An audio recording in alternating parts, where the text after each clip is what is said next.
Quelle volupté pour un homme qui rêve d'une droite honorable que de voir le spectacle de la gauche en miettes aujourd'hui. Examinons en effet la situation. Un président de la République discrédité, un Premier ministre qui a hésité longtemps entre loyauté et ambition et qui semble plutôt aller du côté de celle-ci,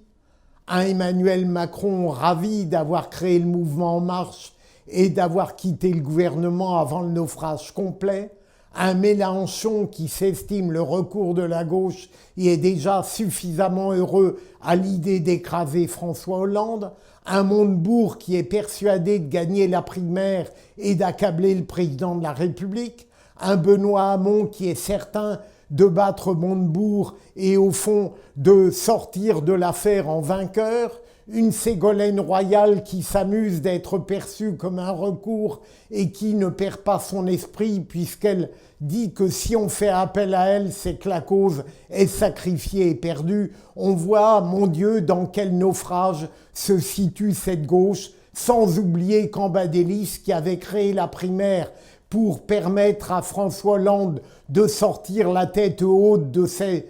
embrouillamini et qui peut-être va encore l'accabler davantage. Tout ça, au fond, serait risible, et encore une fois, pour un homme de droite formidable, si ça n'était pas la France, l'enjeu de ce terrible et terrifiant naufrage. Et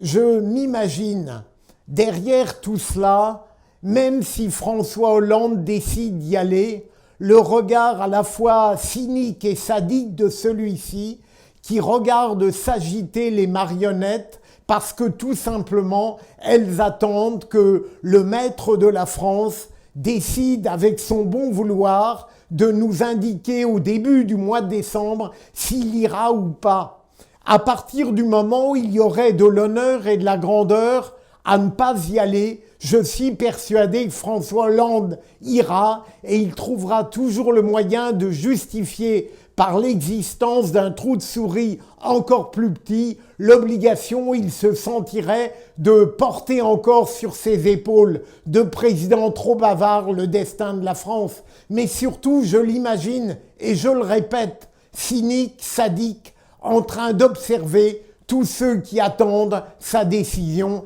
Et mon Dieu, ça ne doit pas, en quelque sorte, le rendre plus optimiste et plus serein qu'il l'a été dans le livre récent où il a dit pique-pendre de ses adversaires, c'est normal, mais surtout de ses amis, ce qui est affligeant.